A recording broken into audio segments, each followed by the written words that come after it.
ಲೇ ನಮ್ಗೇನ್ ರಾತ್ರಿನೇ ಬೇಕಾ? ಕಾರಲ್ಲಿ, ಬೆಡ್ಡಲ್ಲಿ, ಸೋಫಾದಲ್ಲಿ, ಆಫೀಸಲ್ಲಿ, ಎಲ್ಲಿ ಬೇಕಲ್ಲ. ಅದು ನನ್ನ ಮಗಳು ಸುವೀಕ್ಷಾ ಇಲ್ಲ ಅಂತ ಅಂದ್ರಂತೂ ಬಿಡು, ಎಲ್ಲ ಕಡೆ ಬಾತ್ರೂಮು ಎಲ್ಲ ಕಡೆ ಮಾಡ್ತೀವಿ. ಅದರಲ್ಲೂ ನನ್ನ ಗಂಡ ಅಂತೂ ಹಾಚಿದ. ಇವಳೇ ನನ್ನ ಸರ್ವಸ್ವ, ಇವಳನ್ನು ಪಡಿಬೇಕು ಅನ್ನುವಂಥ ದೃಷ್ಟಿಯಿಂದ ಅವಳು ಏನು ಮಾಡಿದ್ರು ಕೂಡ ನಾಯಿ ತರದಲ್ಲಿ ಅವಳ ಹಿಂದೆ ಓಡಾಡ್ದ ನಾನು. ಅವಳು ನನ್ನ ಹಿಂದೆ ಬಂದವಳಲ್ಲ. ಸ್ನೇಹಿತರೆ ನಮಸ್ಕಾರ. ಕಮಲಾಕರ ಭಟ್ಟ ಈ ರೀಲ್ಸ್ ರಾಣಿಯ ಪಲ್ಲಂಗದಾಟದಲ್ಲಿ ಯಾವ ರೀತಿ ಮುಳುಗಿ ಹೋಗಿದ್ದ ಅನ್ನುವಂತಹ ಕರಾಳತೆಗೆ ಸಾಕ್ಷಿಯಾಗಿ ಇದೊಂದು ಆಡಿಯೋ ನಿಲ್ತದೆ. ಈ ಆಡಿಯೋದ ಕಂಪ್ಲೀಟ್ ಆದಂತಹ ಒಂದು ಚಿತ್ರಣ ಅಥವಾ ಆ ಮುದ್ರಿಕೆ ಏನಿದೆ ಅದನ್ನು ಬಹುಶಃ ಈ ಹಿಂದಿನ ಸ್ಟೋರಿಯಲ್ಲೇ ನೀವು ನೋಡಿರ್ತೀರ. ನಮ್ಮ ಚಾನಲಲ್ಲೇ ನಾವು ಹಾಕಿದ್ದೀವಿ ಆ ಆಡಿಯೋದಲ್ಲಿ ಏನೆಲ್ಲ ಮಾತನಾಡಿದ್ದಾರೆ ಅಂತೇಳಿ. ಶಿವ ಆ ಆಡಿಯೋದಲ್ಲಿರುವಂತಹ ಪದಗಳನ್ನು ಮ್ಯೂಟ್ ಮಾಡದೆ ಹಾಗೆ ಏನಾದರೂ ನಾನು ಬಿಟ್ಟೆ ಅಂತ ಹೇಳಿದ್ರೆ ಬಹುಶಃ ಅದಕ್ಕಿಂತ ದೊಡ್ಡ ಅಪರಾಧ ಇನ್ನೊಂದಿರಲಿಕ್ಕಿಲ್ಲ. ಅವ್ರು ಮಾಡಿರುವಂಥ ಮಣ್ತಿನ್ನೋ ಕೆಲಸದ ಜೊತೆಗೆ ಅದರ ಸಮರ್ಥನೆಗೆ ಇಳಿದಿರುವಂಥ ಪರಿಯನ್ನು ನೋಡಿದ್ರೆ ಅಚ್ಚರಿ ಆಗ್ತದೆ ಕಣ್ರಿ. ಜ್ಯೋತಿಷ್ಯ ಜೊತೆಗೆ ಚಕ್ಕಂದವನ್ನು ಆಡ್ತಿದ್ದಂತಹ ಈ ಮದನಾರಿಯ ಒಂದೊಂದು ಕಥೆಯನ್ನು ಕೂಡ ಕೇಳ್ತಾ ಹೋದಾಗ ಅಬ್ಬಾ ಇವಳೇನು ಹೆಣ್ಣೋ ಹೆಮ್ಮಾರಿಯೋ ಅಥವಾ ಈಕೆ ಇನ್ಯಾವ ರೀತಿಯಾದಂತಹ ಕಾಮ ಕ್ರೀಡೆಯಲ್ಲಿ ತೊಡಗಿಕೊಳ್ಳುತ್ತಿದ್ದಂಥ ಕಾಮ ಕ್ರಿಮಿ ಅನ್ನೋದನ್ನು ಬಹುಶಃ ಈ ಆಡಿಯೋ ಒಂದೇ ಬಿಚ್ಚಿಟ್ಟುತ್ತೆ. ಅಂದರೆ ಅದರಲ್ಲಿ ಆಡಿರುವಂಥ ಒಂದೊಂದು ಮಾತುಗಳು ಬಹುಶಃ ಎಂಥವ್ರಿಗಾದರೂ ಕೂಡ ಅರ್ಥ ಆಗುವಂಥದ್ದೇ. ಅಲ್ಲಿ ಆಡಿರುವಂಥ ಒಂದೊಂದು ಮಾತುಗಳಲ್ಲಿ ಇರುವಂತಹ ಇವರ ಆ ಸಂಬಂಧ, ಅಕ್ರಮ ಸಂಬಂಧದ ಗಟ್ಟಿತನ ಎಷ್ಟು ಇತ್ತು ಅನ್ನೋದನ್ನು ಕೂಡ ಎಳೆಯಾಗಿ ಬಿಚ್ಚಿಡ್ತದೆ. ಇದರ ಜೊತೆಗೆ ಸುಚಿತ್ರ ಇಲ್ಲಿ ಹಣಕ್ಕೋಸ್ಕರ ಈ ಜ್ಯೋತಿಷ್ಯ ಹಿಂದೆ ಬಿದ್ದಿದ್ಲು ಅನ್ನೋದು ಗುಟ್ಟಾಗಿ ಉಳಿದಿರುವಂಥ ವಿಚಾರ ಏನಲ್ಲ. ಒಂದು. ಎರಡನೇದು, ಐಷಾರಾಮಿ ಬದುಕನ್ನು ಸಾಗಿಸ್ತಾ ಇದ್ಲು. ಅದರಲ್ಲೂ ಕೂಡ ಈ ಕಮಲಾಕರನ ಜೊತೆಗೆ ಸೇರಿದ ಬಳಿಕ ಬೆಲೆ ಬಾಳುವಂತಹ ಗಿಫ್ಟ್ಗಳನ್ನು ಈಕೆ ಪಡೆದುಕೊಂಡಿದ್ಲು. ಅದರಲ್ಲೂ ಕೂಡ ಐಷಾರಾಮಿಯ ಬದುಕನ್ನು ಸಾಗಿಸ್ತಿದ್ಲು. ರೀಲ್ಸ್ ಶೋಕಿಯ ನಡುವೆ ಸ್ವಂತ ಕಂಪನಿ, ದುಬಾರಿ ಕಾರು, ಬೆಲೆ ಬಾಳುವಂತಹ ಗಿಫ್ಟು, ಬುಲೆಟ್ ಬೈಕು, ಅಬ್ಬಾ ಒಂದ ಎರಡ. ಈಕೆಯ ಜೀವನದ ಕಹಾನಿಯನ್ನು ಸ್ವತಃ ಇವ್ರಿಗೆ ಯಾರು ಬಾಡಿಗೆ ಕೊಟ್ಟಿದ್ರಲ್ಲ, ಇವರು ಆಫೀಸ್ ಮಾಡ್ಕೊಂಡಿದ್ರಲ್ಲ, ಅವ್ರಿಗೆ ಬಾಡಿಗೆ ಕೊಟ್ಟಿದ್ರಲ್ಲ ಆ ಓನರೇ ಎಳೆಯಾಗಿ ಬಿಚ್ಚಿಟ್ಟಿದ್ದಾರೆ. ಅದನ್ನು ಬಹುಶಃ ಕೇಳಿದ್ರೆ ನಿಮಗೂ ಕೂಡ ಅಚ್ಚರಿ ಆಗ್ಬೋದು, ಹೀಗೂ ಕೂಡ ಇದ್ರಾ ಅಂಥೇಳಿ. 100ಕ್ಕೆ 100 ಇದ್ದರು. ಅದರ ಕಂಪ್ಲೀಟ್ ಚಿತ್ರಣವನ್ನು ನಿಮ್ಮ ಮುಂದೆ ಇಡ್ತಾ ಹೋಗ್ತೇನೆ.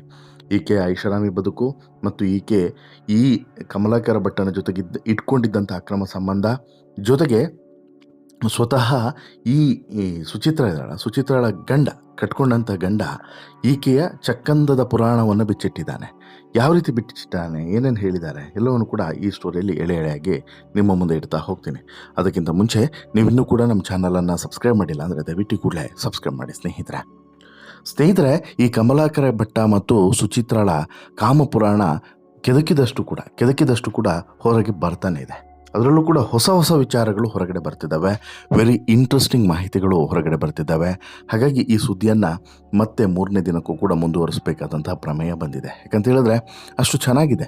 ನೀವು ಕಂಪ್ಲೀಟಾಗಿ ಈ ಸ್ಟೋರಿಯನ್ನು ನೋಡಿ ಆವಾಗ ನಿಮಗೆ ಅನಿಸುತ್ತೆ ಇದು ಯಾವ ಸಿನಿಮಾವನ್ನು ಕೂಡ ಮೀರಿಸುವಂತಹ ಕತೆ ಅಲ್ಲ ಅಂತೇಳಿ ನಿಮಗೆ ಅನಿಸುತ್ತೆ ಅಂತೇಳಿ. ಸಿನಿಮಾ ಎಲ್ಲ ಸತ್ತೇ ಹೋಗುತ್ತಿದ್ರ ಮುಂದೆ ಅಂತಹ ಸ್ಟೋರಿ ಇದು. ಇಲ್ಲಿ ಹತ್ಯೆ ಕೇಸ್ನಲ್ಲಿ ಯಾವಾಗ ಜ್ಯೋತಿಷಿ ಕಮಲಾಕರ್ ಭಟ್ ಮತ್ತು ಆತನ ಲವರ್ ಸುಚಿತ್ರ ಜೈಲು ಪಾಲಾಗ್ತಾರೋ ಈ ಜೋಡಿ ಹಕ್ಕಿಗಳಿಗೆ ಈಗ ಏನೆಲ್ಲ ಆಟ ಆಡ್ತಾ ಇದ್ವು ಈ ಜೋಡಿ ಹಕ್ಕಿಗಳು ಅನ್ನೋದು ಒಂದೊಂದಾಗಿ ಹೊರಗಡೆ ಬರ್ತಾ ಇದೆ. ಕಮಲಾಕರ ಹಾಗೂ ಸುಚಿತ್ರ ಮಾತನಾಡಿದ್ದಾರೆ ಎನ್ನಲಾದಂತಹ ಒಂದು ಆಡಿಯೋ ಕೂಡ ವೈರಲ್ ಆಗಿದೆ.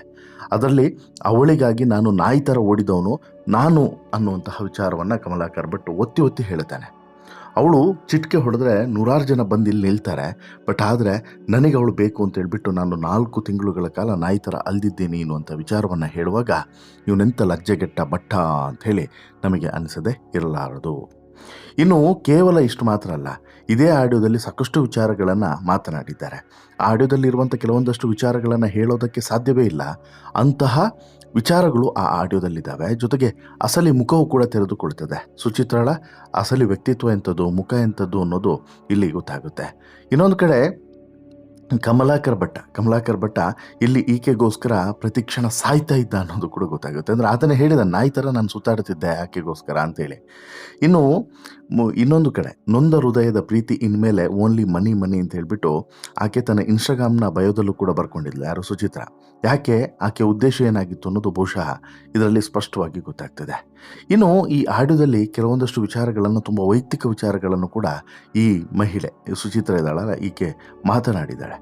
ಇದರಲ್ಲಿ ಇವರ ಕಾಮ ಕ್ರೀಡೆ ಯಾವ ರೀತಿ ಸಾಗ್ತಾ ಇತ್ತು ಅನ್ನೋದನ್ನು ಕೂಡ ಇಲ್ಲಿ ಎಳೆ ಎಳೆಯಾಗಿ ಬಿಚ್ಚಿಡಲಾಗಿದೆ. ಸ್ವತಃ ಆಕೆನೇ ಹೇಳ್ಕೊಂಡಿದ್ದಾಳೆ.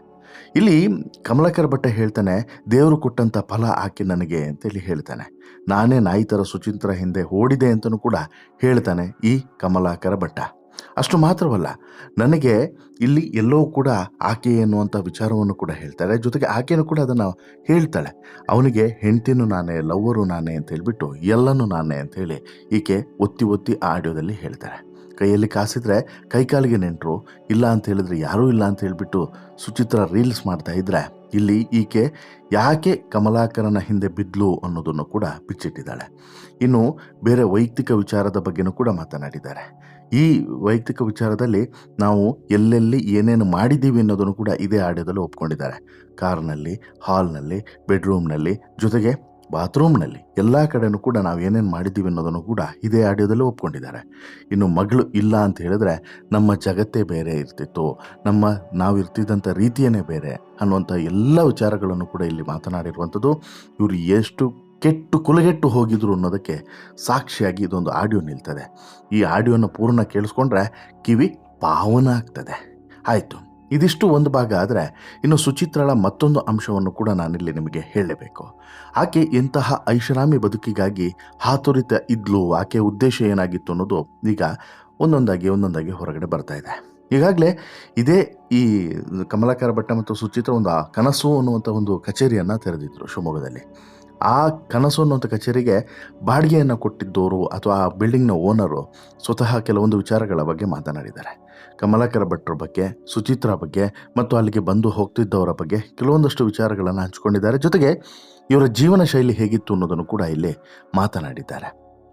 ಅಂದರೆ ಇಲ್ಲಿ ಸ್ಪಷ್ಟವಾಗಿ ಒಂದಂತೂ ಗೊತ್ತಾಗುತ್ತೆ, ಕಮಲಾಕರ ಭಟ್ಟನಿಂದ ಸುಚಿತ್ರ ಎಷ್ಟು ಕೀಳೋದಕ್ಕೆ ಸಾಧ್ಯನೋ ಅಷ್ಟೆಲ್ಲ ಕಿತ್ತಿದ್ಲು, ಎಷ್ಟು ಕನಸನ್ನು ಕಾಣೋದಕ್ಕೆ ಸಾಧ್ಯನೋ ಅಷ್ಟು ಕನಸನ್ನು ಕಂಡು ಈಡೇರಿಸುವಂಥ ನಿಟ್ಟಿನಲ್ಲಿ ಕನಸು ಎಂಟರ್ಪ್ರೈಸಸ್ಸನ್ನು ಶುರು ಮಾಡಿದ್ಲು ಅನ್ನೋದು ಗೊತ್ತಾಗ್ತಿದೆ. ಹೌದು, ಶಿವಮೊಗ್ಗದಲ್ಲಿ ಬೆಳಕಿಗೆ ಬಂದಿರುವಂಥ ಜ್ಯೋತಿಷಿ ಕಮಲಾಕರ ಭಟ್ ಪ್ರಕರಣ ದಿನದಿಂದ ದಿನಕ್ಕೆ ಹೊಸ ತಿರುವುಗಳನ್ನು ಪಡಿತಾ ಇರುವಂಥ ಸಂದರ್ಭದಲ್ಲಿ ಆಘಾತದಾರಿ ಅಂಶಗಳು ಕೂಡ ಈ ಪ್ರಕರಣದಲ್ಲಿ ಹೊರಗಡೆ ಬಂದಿದ್ದಾವೆ.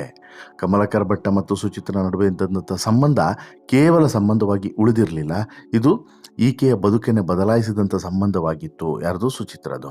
ಐಷಾರಾಮಿ ಜೀವನಕ್ಕೆ ಮೊರೆ ಹೋಗಿದ್ದಂಥ ಈಕೆ ರೀಲ್ಸನ್ನು ಮಾಡ್ತಾ ಇಲ್ಲಿ ಗಂಡ ಮಕ್ಕಳನ್ನು ಬಿಟ್ಟು ಬಂದು ಕಮಲಾಕರನ ಜೊತೆಗೆ ಚಕ್ಕಂದವನ್ನು ಆಡೋದನ್ನೇ ಈಕೆ ಜೀವನ ಮಾಡಿಕೊಂಡಿದ್ಲು. ಇನ್ನು ಜ್ಯೋತಿಷಿ ಕಮಲಾಕರ ಭಟ್ಟ ಶಿವಮೊಗ್ಗ ನಗರದ ಪಂಪಾನಗರದಲ್ಲಿರುವಂತಹ ಒಂದು ಮನೆಯಲ್ಲಿ, ಬಾಡಿಗೆ ಮನೆಯಲ್ಲಿ ವಾಸ ಮಾಡಿಕೊಂಡಿದ್ರು. ಇಬ್ಬರೂ ಕೂಡ ಒಂದೇ ಮನೆಯಲ್ಲಿ ಇದ್ದರು. ಇದೇ ಬಿಲ್ಡಿಂಗ್ನ ಎದುರುಗಡೆ ಮತ್ತೊಂದು ಅವರದೇ ಸಹೋದರರ ಬಿಲ್ಡಿಂಗ್ನಲ್ಲಿ ಕನಸು ಎಂಟರ್ಪ್ರೈಸಸ್ ಅನ್ನುವಂತಹ ಒಂದು ಕಚೇರಿಯನ್ನು ಕೂಡ ತೆರೆದುಕೊಂಡಿದ್ರು. ಈ ಕಚೇರಿಯಲ್ಲೂ ಕೂಡ ಇವರ ರತಿ ಕ್ರೀಡೆ ಆಟ ನಿಂತಿರಲಿಲ್ಲ ಅನ್ನೋದನ್ನು ನಾವಿಲ್ಲಿ ಗಮನಿಸಬೇಕು. ಇನ್ನು ಸುಚಿತ್ರಳ ಮೇಲೆ ಅಪಾರವಾದಂಥ ಪ್ರೀತಿ ಮತ್ತು ನಂಬಿಕೆಯನ್ನು ಹೊಂದಿದ್ದಂಥ ಕಮಲಾಕರ ಭಟ್ಟ ಆಕೆಗೆ ಹಲವಾರು ದುಬಾರಿ ಉಡುಗೊರೆಗಳನ್ನು ಕೂಡ ಕೊಟ್ಟಿದ್ದೀನಿ ಅನ್ನೋದನ್ನು ಆತನೇ ಒಪ್ಕೊಂಡಿದ್ದಾನೆ. ಜೊತೆಗೆ ನೋಡಿದವರು ಕೂಡ ಹೇಳ್ತಿದ್ದಾರೆ. ಇತ್ತೀಚೆಗೆ ಒಂದು ರಾಯಲ್ ಎನ್ಫೀಲ್ಡ್ ಬೈಕನ್ನು ಕೂಡ ಖರೀದಿಸಿದ್ರು. ಹಾಗೆಯೇ ತಾರನ್ನು ಕೂಡ ಖರೀದಿಸಿ ಕೊಟ್ಟಿದ್ದ ಆಕೆಗೋಸ್ಕರ. ಇದ್ರ ಜೊತೆಗೆ ಮತ್ತೊಂದು ಕಾರು ಕೂಡ ಇತ್ತು. ಅಂದರೆ 2-3 ಕಾರ್ಗಳಿದ್ವು. 2-3 ಕಾರಿನ ಜೊತೆಗೆ ರಾಯಲ್ ಎನ್ಫೀಲ್ಡ್ ಬೈಕ್ ಕೂಡ ಇತ್ತು ಅನ್ನುವಂಥದ್ದು. ಇವನ್ ಇದೇ ರಾಯಲ್ ಎನ್ಫೀಲ್ಡ್ ಬೈಕ್ನ ಅವಳು ಕೂಡ ಓಡಿಸ್ತಾ ಇದ್ಲು, ಯಾರು ಸುಚಿತ್ರ ಕೂಡ ಓಡಿಸ್ತಾ ಇದ್ಲು. ಆಕೆ ರೀಲ್ಸ್ ಮಾಡೋದಕ್ಕೂ ಕೂಡ ಇದನ್ನು ಬಳಸ್ತಿದ್ಲು. ಜೊತೆಗೆ ಸುತ್ತಾಡೋದಕ್ಕೆ ಕಾರನ್ನು ಕೂಡ ಬಳಸ್ತಿದ್ರು. ಈ ಕಾರಿನ ಒಳಗಡೆನೂ ಕೂಡ ಇವರ ರತಿ ಕ್ರೀಡೆ ಆಟ ನಿಂತಿಲ್ಲ ಅನ್ನೋದನ್ನು ಕೂಡ ಗಮನಿಸಬೇಕು. ಇನ್ನು ಇದರ ಜೊತೆಗೆ ಕಮಲಾಕರ ಭಟ್ಟ ಸುಮಾರು ಒಂದು 10 ಎಕರೆ ಭೂಮಿಯನ್ನು ಕೂಡ ಖರೀದಿಸಿ ಗೋಶಾಲೆಯನ್ನು ಕೂಡ ತೆರೆದಿದ್ದ ಅನ್ನುವಂಥ ವಿಚಾರವನ್ನು ಕೂಡ ಇವರೇ ಹೇಳ್ತಾರೆ. ಅಂದರೆ ಸುಚಿತ್ರಳ ಹೆಸರಿನಲ್ಲೇ ತೆಗೆದಿದ್ದಾನೋ ಅಥವಾ ಈತನ ಹೆಸರಲ್ಲಿದೆಯೋ ಅದು ಗೊತ್ತಿಲ್ಲ. ಬಟ್ ಸುಚಿತ್ರ ಸರ್ವಸ್ವವು ಕೂಡ ಆಗಿ ಹೋಗಿದ್ಲು ಈತನಿಗೆ ಅನ್ನೋದು ಕೂಡ ಗೊತ್ತಾಗ್ತಿದೆ. ಇನ್ನು ಕಮಲಾಕರ ಭಟ್ಟನ ಜೊತೆಗೆ ಐಷಾರಾಮಿ ಜೀವನವನ್ನು ನಡೆಸ್ತಿದ್ದಂಥ ಈಕೆ ಎಷ್ಟೆಲ್ಲ ಜೀವನವನ್ನು ಎಂಜಾಯ್ ಮಾಡ್ಬೋದು. ಅಂದರೆ ಆರಾಮಾಗಿರಬೇಕು, ದುಬಾರಿ ಕಾರಲ್ಲಿ ಸುತ್ತಕೊಂಡು ಆರಾಮಾಗಿ ಊಟ ಮಾಡಿಕೊಂಡು ಡೈಲಿ ಎಂಜಾಯ್ ಮಾಡಿಕೊಂಡು ಈಕೆ ಆರಾಮಾಗಿ ರೀಲ್ಸು ಅದು ಇದು ಮಾಡಿಕೊಂಡು ಇರಬೇಕು ಅನ್ನೋಂಥದ್ದು ಈಕೆಯ ಒಂದು ಕನಸಾಗಿತ್ತು. ಆ ಕನಸು ಎಂಟರ್ಪ್ರೈಸಸ್ನ ಮೂಲಕ ಈ ಕಮಲಾಕರ ಭಟ್ಟನ ನೇತೃತ್ವದಲ್ಲಿ ನಡೆಸ್ಕೊಂಡು ಹೋಗ್ತಾ ಇದ್ಲು ಅನ್ನುವಂಥದ್ದು. ಇನ್ನು ಈ ಕನಸು ಎಂಟರ್ಪ್ರೈಸಸ್ ಒಂದು BPO ಆಗಿ ಕೆಲಸ ಮಾಡ್ತಾಯಿತ್ತು. ಇದರ ಕಂಪ್ಲೀಟ್ ಜವಾಬ್ದಾರಿಯನ್ನು ಈಕೆ ವಹಿಸ್ಕೊಂಡಿದ್ಲು. ಹಣಕಾಸಿನ ನಿರ್ವಹಣೆ ಎಲ್ಲವೂ ಕೂಡ ಈಕೆದೇ ಆಗಿತ್ತು. ಜೊತೆಗೆ ಒಂದಷ್ಟು ಜನ ಹುಡುಗರಿಗೂ ಕೂಡ ಕೆಲಸವನ್ನು 15,000 ಸಂಬಳ ಕೊಡ್ತಿದ್ರಂತೆ. 15,000 ಸಂಬಳ ಕೊಟ್ಕೊಂಡು ಕೆಲಸಕ್ಕೂ ಕೂಡ ಇಟ್ಕೊಂಡಿದ್ರು ಅನ್ನೋದು ಗೊತ್ತಾಗಿದೆ. ಈಗ ಒಟ್ಟಿನಲ್ಲಿ ಈ ಪ್ರಕರಣದಲ್ಲಿ ಸುಚಿತ್ರ ಎಂತಹ ಮಾಯಾಂಗನೆ, ಆಕೆ ಯಾವ ರೀತಿ ಕಮಲಾಕರ್ ಭಟ್ಟನನ್ನು ಬುಟ್ಟಿಗೆ ಹಾಕ್ಕೊಂಡಿದ್ಲು ಎಲ್ಲದೂ ಕೂಡ ಗೊತ್ತಾಗ್ತಿದೆ. ಜೊತೆಗೆ ಒಂದೊಂದೇ ಭಯಾನಕ ಅಂಶಗಳು, ಅಂದರೆ ಇವರ ಈ ಒಂದು ಹುಚ್ಚಾಟದ ಅಂಶಗಳು ಹೊರಗಡೆ ಬರ್ತಿದ್ದಾವೆ. ಜೊತೆಗೆ ಎಲ್ಲಿವರೆಗೆ ಅಂತ ಹೇಳಿದ್ರೆ, ಇಲ್ಲಿ ಗಂಡ ಇದ್ದೂ ಕೂಡ ಪುರುಷನ ಜೊತೆಗೆ ಈಕೆಯ ಸಂಬಂಧಗಳು ಹೇಗಿದ್ವು, ಜೊತೆಗೆ ಈತ ಕಣ್ಣಾರೆ ಕಂಡಿದ್ದಾನಂತೆ, ಇವರ ಚಕ್ಕಂದದ ಆಟಗಳನ್ನು ಕಣ್ಣಾರೆ ಕಂಡಿದ್ದಾನೆ. ಬಟ್ ಏನೂ ಕೂಡ ಮಾಡೋಕ್ಕೆ ಸಾಧ್ಯವಾಗದಂಥ ಪರಿಸ್ಥಿತಿಯಲ್ಲಿದ್ದ ಈ ಗಂಡ ಅನ್ನೋದು ಕೂಡ ಗೊತ್ತಾಗಿದೆ. ಅಸಲಿಗೆ ಇವ್ರು ಮುಗಿಸಕ್ಕೆ ಬಂದಿದ್ದು ಕೇವಲ ಗಂಡನನ್ನು ಮಾತ್ರ ಅಲ್ಲ, ಮಗಳನ್ನು ಕೂಡ ಮುಗಿಸ್ಬೇಕು ಅನ್ನುವಂತಹ ಚಿಂತನೆಯಲ್ಲಿ ಬಂದಿದ್ದಾರೆ. ಬಟ್ ಅನ್ಫಾರ್ಚುನೇಟ್ಲಿ ಅಲ್ಲಿ ಏನಾಗಿದೆ, ಈ ಗಂಡ ಏನೋ ಸುಚಿತ್ರಳ ಗಂಡ ಇದ್ದಾರಲ್ಲ, ಅವರ ಗಂಡನ ಅಣ್ಣ ಅವರಲ್ಲಿ ಇವರ ಅಟ್ಯಾಕಿಗೆ ಬಲಿಯಾಗ್ತಾರೆ.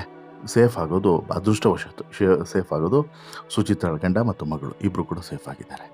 ಇನ್ಫ್ಯಾಕ್ಟು ಮಗಳೇ ಇದಕ್ಕೆಲ್ಲ ಕಾರಣ ಅನ್ನುವಂಥದ್ದು ಸುಚಿತ್ರ ಅವರ ಭಾವನೆ. ಅಂದರೆ ಆಕೆ ರೊಚ್ಚಿಗೆ ಹೇಳದೇ ಇದ್ದಿದ್ರೆ ಅಥವಾ ಆಕೆ ಇದ್ರ ಬಗ್ಗೆ ಅಪೋಸನ್ನು ಮಾಡದೇ ಇದ್ದಿದ್ರೆ ಬಹುಶಃ ನಮಗಿಷ್ಟೆಲ್ಲ ಸಮಸ್ಯೆಗಳು ಆಗ್ತಿರಲಿಲ್ಲ ಅನ್ನೋದು ಇವರ ಭಾವನೆ ಇರ್ಬೋದು. ಇವತ್ತೆಲ್ಲ ನಾಳೆ ಮತ್ತೆ ಆಕೆಗೂ ಕೂಡ ಇವರು ಸಮಸ್ಯೆಯನ್ನು ತಂದಿಡಬಹುದೇನೋ ಅನ್ನುವಂತಹ ಒಂದು ಅನುಮಾನವೂ ಕೂಡ ಇದೆ. ಹಾಗಾಗಿ ಆಕೆಗೂ ಕೂಡ ಸೂಕ್ತವಾದಂಥ ಭದ್ರತೆ ಕೊಟ್ಟರೆ ಒಳ್ಳೆಯದು ಅನ್ನೋದು ಕೆಲವರ ಅಭಿಪ್ರಾಯ. ವಾಟೆವರ್, ಈ ಪ್ರಕರಣ ಕಿದಕಿದಷ್ಟು ಬಗೆದಷ್ಟು ಹೊಸ ವಿಚಾರಗಳನ್ನು ತಂದು ಕೊಡ್ತಿರೋದಂತೂ ಸತ್ಯ, ಮತ್ತು ರೋಚಕವಾದಂಥ ಅಂಶಗಳು ಕೂಡ ಹೊರಗಡೆ ಬರ್ತಿರೋದಂತೂ ಸತ್ಯ. ಅಲ್ಲಿಗೆ ಬೆಳಿಗ್ಗೆ ಇಡೀ ಜ್ಯೋತಿಷ್ಯ, ಭವಿಷ್ಯ, ಪೂಜೆ, ಪುನಸ್ಕಾರ, ಹೋಮ ಹವನ ಅಂತೇಳಿ ಮಾಡ್ತಿದ್ದಂಥ ಈ ಕಮಲಾಕರ ಭಟ್ಟ ರಾತ್ರಿ ಆದರೆ ಮಾಡ್ತಿದ್ದಿದ್ದು ಈ ಸುಚಿತ್ರಳ ಪೂಜೆ ಪುನಸ್ಕಾರ, ಆಕೆಯ ಆಗು ಹೋಗುಗಳು ಎಲ್ಲವನ್ನು ಕೂಡ ನೋಡಿಕೊಂಡು ಆಕೆಯ ಸೇವಕನಾಗಿ ಬದಲಾಗ್ತಿದ್ದ ಅನ್ನೋದು ಮಾತ್ರ ಸ್ಪಷ್ಟವಾಗಿ ಇಲ್ಲಿ ಗೊತ್ತಾಗ್ತಿದೆ. ನಿಮಗೇನನ್ಸುತ್ತೆ ಸ್ನೇಹಿತರೆ, ಇಲ್ಲಿ ಈ ಸುಚಿತ್ರ ಮತ್ತು ಈ ಕಮಲಾಕರ ಭಟ್ಟನ ಕಾಮಕ್ರೀಡೆಯ ಬಗ್ಗೆ ನೋಡಿದಾಗ ಅಥವಾ ತಿಳಿದುಕೊಂಡಾಗ, ಇವರ ಹುಚ್ಚಾಟಗಳು, ಇವರ ಬದುಕಿನ ಶೈಲಿಯನ್ನು ನೋಡಿದಾಗ ಏನು ಅನಿಸುತ್ತೆ ನಿಮಗೆ? ಯಾವ ರೀತಿ ಕ್ಯಾಕರಿಸಿ ಉಗಿಬೇಕು ಅಂತೇಳಿ ಅನಿಸುತ್ತೆ? ದಯವಿಟ್ಟು ಕಮೆಂಟ್ ಮಾಡಿ ತಿಳಿಸಿ. ಜೊತೆಗೆ ಈ ಸ್ಟೋರಿ ಇಷ್ಟ ಆಯಿತು ಅಂತ ಹೇಳಿದ್ರೆ ಲೈಕ್ ಮಾಡಿ, ಶೇರ್ ಮಾಡಿ, ಚಾನಲ್ಗೆ ಸಬ್ಸ್ಕ್ರೈಬ್ ಆಗೋದನ್ನು ಮರಿಬೇಡಿ. ಧನ್ಯವಾದ.